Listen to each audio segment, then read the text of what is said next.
Hello everybody. So today we are going to start a new chapter, that is of the history, educating the nation. Firstly, we will get to know the introduction of this chapter. Then after that we will study about the two schools of thoughts, that is Orientalist and Anglicist. India has been a pioneer at the field of script, education and religion. As we already know that India is the pioneer at the field of script, education and religion. The Vedas and the Upanishads are considered to be the oldest one into the world. Sanskrit is the one of the oldest language in which many foreign languages find some similarities. But this higher level of culture and social status, along with the potential of wealth as compared to the other world civilization of those times, attract invasion of many foreign countries, foreign forces. In this chapter, we shall see how colonial rule had an impact in the field of education in our country. So, we can see that our positions, our educations and our scriptures, our language, everything was more auspicious than that of the other countries, more precious than that of the other countries. That's why most of the countries wanted to control over India, to make the control over India, and used to get away all the things, take away all the things which is found into India, that they means that wealth and that scriptures along with the natural resources which are mostly found in India, they wants to take over that. So, over the centuries of the separation of rules by power, who were more interested in taking away wealth and natural resources of our country,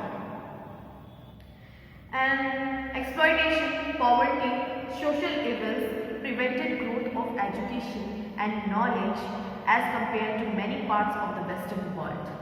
As compared to the many parts of the Western world, our education and knowledge they used to conserve from us, but they convert it into their own language and get spread into by saying that we have converted, we have discovered these all the things. Next, fruits of industrial revolution and technological growth from the Western world brought to fore of need for education. Into the Western world, industrial revolution has been started, and they want that should be practiced into the Indian country also. So we have to change the education system. So it was the state that British and some Indians who had been lucky to travel abroad realized that the Western world was moving ahead faster as compared to the Indian country, Indian masses. As compared to the Indian masses, they had observed into the other world that they are moving forward into the technological work, into the industrial work, into the industrial education, and into India it is not even having started. So there were two schools of thoughts have been made. First one is Orientalist and second one is Anglicist. Into the first one, Orientalist advocates the study of Indian language and culture and bringing social change into the society. They advocates the Indian language and culture and wants that the English culture is also involved into that. This group included William Jones and his association. On the other hand, there was another school of thought who were called as Anglicist. Orientalists wants that the study of advocate the study of the Indian language. They used to prefer the Indian language and culture. They used to know about that and wants the social change into the society. While the Anglicists, their thinking are different. They are saying that this group argued that the aim of British should not be teach the Hindu learning. They don't want to teach Hindu learning among the people. They want to change that, and they want that Indians must be familiar with the scientific and technological advance of the West, and medium of learning should be English instead of Hindu language. They want to prefer the technological knowledge into the English language and spread it into the people. They want to attract the people to get the education of technology into English language, not into their own language. Next, this group was represented by Lord Macaulay and James Mill. They wanted to finish the Hindu education. They want English education must be involved between the people, and people could be able to know about the technologies, and they should also adopt the English culture. Next, Orientalist. William Jones, who believed in the Orientalist school of thought, arrived in India in September 1783. William Jones, who was an Orientalist, arrived in September 1783 in India. According to him, he had a deep respect for Asian culture, both India and the West. He had the respect for both the culture, for India and the Western culture also. He realized that the India had much to offer to the world of the science and the arts. According to him, India over a period of time had lost its glory and it needed to be revived. According to him, William Jones wants that the glory which India had lost, it must be revised. It must be revived, because all the things, all the thoughts and all the technological knowledge are available into our granthas, and he want to revise it into the people. A long and tireless effort was made toward the preservation and propagation of Oriental literature and culture, which he wants. He preserved that type of culture which is present into India. He wants to preserve that. Next, he discussed this with his colleagues, and along with Henry Thomas Colebrook and Nathaniel Halhed, founded the Asiatic Society of Bengal in early 1784. They started a journal called Asiatic Researches. They started a publisher, that is Asiatic Researches. He set up the Asiatic Society with the aim of establishing a center for Asian studies, including everything concerning man and the nature of the continent. He wants the society must be centered, must be concentrated on both man and the nature of the Asian culture. It marked the restoration of Asian learning in and about India. He wants the restoration, the revivation of Indian culture which was lost into that period, into the people. Jones realized that it was the East which held the secret of early history and civilization of human. Jones realized that it was the Eastern India which held the secret of early history and the civilization. The history of human could not be written, he declared, that the Sanskrit language is one of the wonderful structure. Sanskrit language is one of the wonderful structures from which all the languages are derived. He translated many Indian books into English, many Sanskrit books into English. This led to the study of Indian dramatic literature and mythology across the world. Indian mythology was the one who had translated the Sanskrit language into Sanskrit literature into English, by which the many mythology and literatures was read by the world. Further, he also encouraged the study of Indian history by Indians themselves.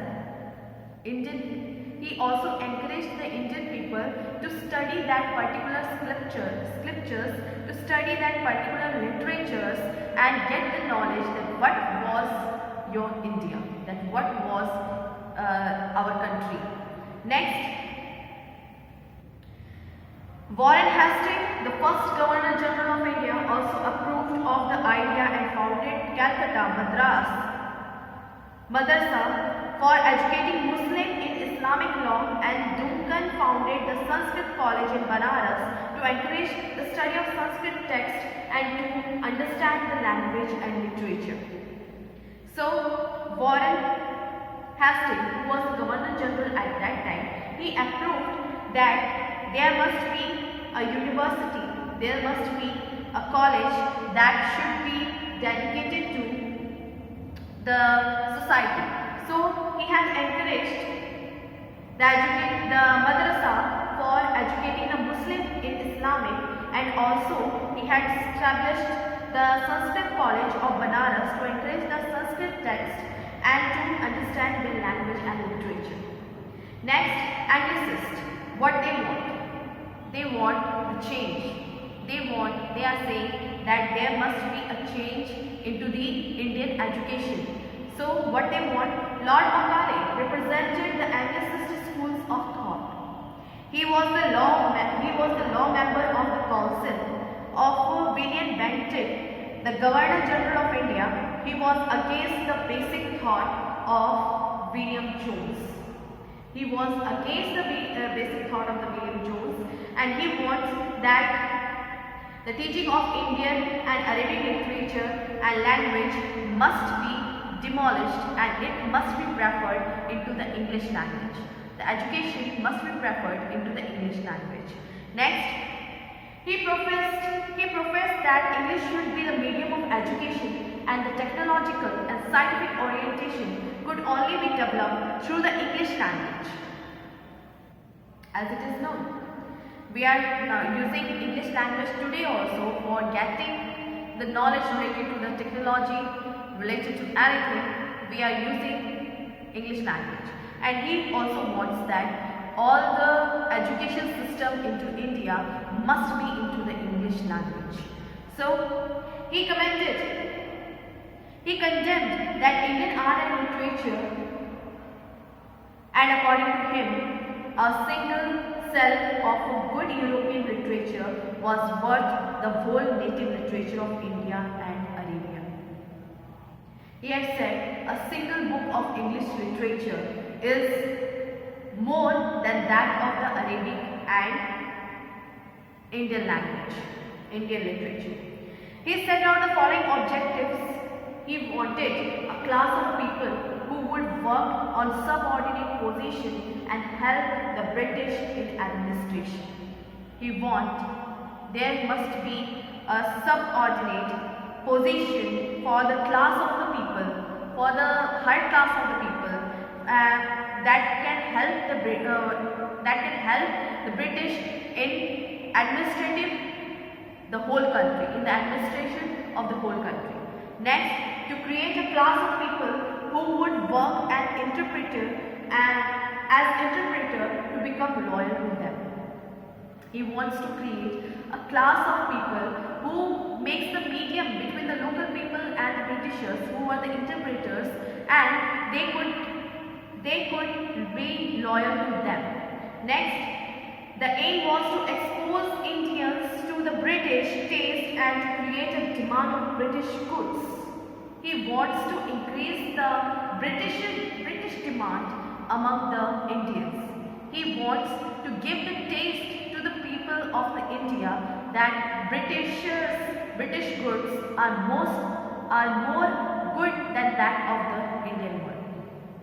While the medium and the content of education was being debated, the standard of education continued to remain poor. While the British government was allotting huge amount of money, this was no fixed policy on spread of education in India. The directors of the company decided to lay down a definite policy of education in India. Therefore, it became necessary to make a comprehensive survey of the entire field of education in order to look into the measures for reforms. So, a committee has been set up for comprehensive survey into the India, that what type of education we could provide to the people by which Indians could be able to understand them and could be able to support them. Next one is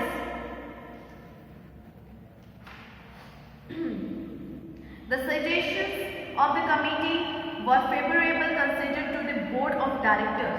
Sir Charles Wood was the president of Board of Control. Therefore, the declaration issued in July 1854 was known as Wood's Dispatch.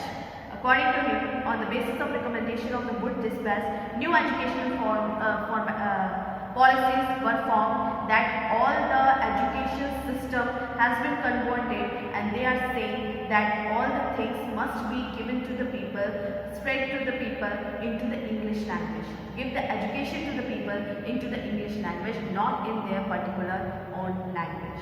This was the description. Into the next video, we will get to know about the Wood's Dispatch and its recommendation, impact of Wood's Dispatch. Thank you so much.